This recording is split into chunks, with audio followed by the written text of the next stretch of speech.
ಜನಾಕ್ರೋಶ ಒಂದು ರ್ಯಾಲಿ ಇದೆ. ಸಂಕಲ್ಪ ಮಾಡಿ ಕಾಂಗ್ರೆಸ್ ಸರ್ಕಾರವನ್ನು ತೊಲಗಿಸುವಂಥ ಒಂದು ರ್ಯಾಲಿಗೆ ಸನ್ಮಾನ್ಯ ರಾಜ್ಯಾಧ್ಯಕ್ಷರಾಗಿರ್ತಕ್ಕಂಥ BY ವಿಜೇಂದ್ರನವರು ಬಂದಿದ್ದಾರೆ. ವಿಜೃಂಭಣೆಯಿಂದ ಈ ಅದ್ಭುತಪೂರ್ವಕ ರ್ಯಾಲಿ ಸಾಗಿದೆ. ಇನ್ನು ಅವರಿಗೆ ಇನ್ನೂ ಹಲವಾರು ಕಡೆ ಸ್ವಾಗತ ಇರ್ತದೆ. ಆ ಸ್ವಾಗತ ಕಾರ್ಯಕ್ರಮ ಮುಗಿಸಿ ಇವತ್ತು ದರ್ಬಾರ್ ಹೈಸ್ಕೂಲ್ ಮೈದಾನದಲ್ಲಿ ತಮ್ಮ ಒಂದು ಭಾಷಣ ಮಾಡಲಿದ್ದಾರೆ. ಅದಕ್ಕೆ ಎಲ್ಲರೂ ಸೇರಿ ಒಕ್ಕಟ್ಟಾಗಿ ಈ ಕಾಂಗ್ರೆಸ್ ಸರ್ಕಾರ ಕಿತ್ತೆಸೆಯುವ ಒಂದು ಮೂಲಕ ಭಾರತೀಯ ಜನತಾ ಪಕ್ಷದ ಹೊಸ ಸರ್ಕಾರವನ್ನು ರಚಿಸಿ ಅವರನ್ನೇ ಮುಖ್ಯಮಂತ್ರಿಯನ್ನಾಗಿ ಮಾಡುವ ಒಂದು ಉದ್ದೇಶ ಇಟ್ಟುಕೊಂಡು ಈ ರ್ಯಾಲಿ ಮಾಡ್ತಾ ಇದ್ದೇವೆ.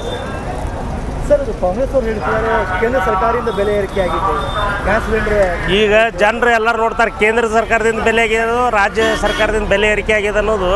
ಈಗ ಮೊದಲಿನಾಗ ನಾವು ಹೇಳಿದ್ರೆ ಮೊದಲು ಎಲ್ಲರೇ ದಿಲ್ಲಿಯೊಳಗೆ ಭಾಷಣ ಮಾಡಿದರೆ ಇಲ್ಲಿ 4 ದಿವ್ಸ ಬಿಟ್ಟು ಬರ್ತಿತ್ತು, ರೇಡಿಯೋ ಮೂಲಕ ಗೊತ್ತಾಗ್ತಿತ್ತು. ಆದರೆ ಈಗೆಲ್ಲ ಸೋಷಿಯಲ್ ಮೀಡಿಯಾ ಫಾಸ್ಟ್ ಅದ. ಯಾರು ಮಾಡ್ಯಾರ ಅನ್ನೋದು ಸಾರ್ವಜನಿಕರು ಶಾಣೆ ಅದಾರ, ಯಾವಾಗ ಗೊತ್ತಾಗ್ತದೆ ಅವರಿಗೆ. ಅದಕ್ಕೆ ನಾವು ಈ ಒಂದು ಬೆಲೆ ಏರಿಕೆ ವಿರೋಧವಾಗಿ ಹಾಗೂ ಕೆಲವೊಂದು ಜನಾಂಗಕ್ಕೆ ಸೀಮಿತವಾಗಿ ತುಷ್ಟೀಕರಣ, ಈ ವೋಟ್ ಬ್ಯಾಂಕಿನ ತುಷ್ಟೀಕರಣ ಸಲುವಾಗಿ ಏನಿದು ಒಂದು ಕೆಲವೊಂದು ಯೋಜನೆಗಳು ಅವರು ತಂದಿದ್ದಾರೆ, ಅದನ್ನು ವಿರೋಧಿಸಿ ಇವತ್ತು ರ್ಯಾಲಿ ಮಾಡ್ತಾ ಇದ್ದೇವೆ. ಈಗ ಬಿಜಾಪುರದಲ್ಲಿ ಆಗ್ತದೆ ಯತ್ನಾಳ್ ಉಚ್ಚಾಟನೆ ಆಗಿದ್ದಾರೆ. ಮತ್ತು ವಿಜೇಂದರಲ್ಲಿ ಬರ್ತಾ ಇದ್ದಾರೆ ಯತ್ನಾಳ್ ಅಭಿಮಾನಿಗಳಿಗೆ ಏನೂ ಆಗೋದಿಲ್ಲ. ಯಾರು ಇಲ್ಲಿ ಭಾರತೀಯ ಜನತಾ ಪಕ್ಷದ ಅಭಿಮಾನಿಗಳೇ ಹೆಚ್ಚಿಗದಾರ.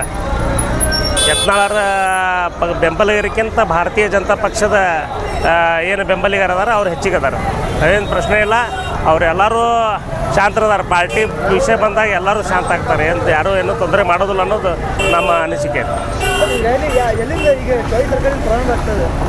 ಶಿವಾಜಿ ಸರ್ಕಲ್ದಿಂದ ಪ್ರಾರಂಭವಾಗಿ ಗಾಂಧಿ ವೃತ್ತ, ಬಸವೇಶ್ವರ ಮಹಾರಾಜರ ವೃತ್ತ, ಡಾಕ್ಟರ್ ಬಾಬಾ ಸಾಹೇಬ್ ಅಂಬೇಡ್ಕರ್ ಅವರ ವೃತ್ತದ ಮೂಲಕ ನಾವು ದರ್ಬಾರ್ ಸ್ಕೂಲ್ ಮೈದಾನ ತಲುಪ್ತೀವಿ.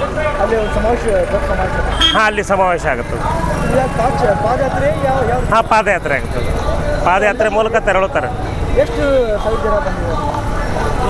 ಸುಮಾರು ಒಂದು ಈಗ ಬಂದಿದ್ದಾರೆ ಒಂದು 10-15 ಸಾವಿರ ಜನ ಅದಾರೆ. ಇನ್ನೂ ಹೆಚ್ಚು ಜನ ಆ ಕಡೆ ಈ ಕಡೆ ಗಾಂಧಿ ವೃತ್ತದಲ್ಲಿ ಕೆಲವೊಂದು ಜನ ನಿಂತಿದ್ದಾರೆ. ಇನ್ನೂ ಬರ್ತಾ ಇದ್ದಾರೆ ಜನ. ಹಾಂ, ಒಂದು 20-25 ಸಾವಿರ ಜನ ಸೇರುವಂಥ ನಿರೀಕ್ಷೆ ಇದೆ. ಎಲ್ಲಿ ಕಡೆ ಒಂದು ಯತ್ನಾಳ್ ಅವರಿಗೆ ವಿಜೇಂದರ್ ಶಕ್ತಿ ಪ್ರದರ್ಶನ ಆಗ್ತದೆ. ಹಾಂ, ಯತ್ನಾಳ್ ಅವರಿಗೆ ಒಂದು ವಿಜೇಂದರ್ ಅವ್ರದ ಶಕ್ತಿ ಪ್ರದರ್ಶನ ಹಂಗೇನೇನು ಪ್ರಶ್ನೆ ಇಲ್ಲ. ಅವರು ರಾಜ್ಯಾಧ್ಯಕ್ಷರದಾರ. ಎಲ್ಲ ಕಡೆ ಅವರು ಇದು ಮಾಡೋರೆ, ಪಾದಯಾತ್ರೆ ಮಾಡೋರೆ, ರಾಜ್ಯಾಧ್ಯಕ್ಷರದಾರ. ಅವರು ಎಲ್ಲ ಕಡೆ ಅವ್ರ ಪಾರ್ಟಿ ಗೆಲ್ಲಿಸ್ಬೇಕಾಗ್ಯದ.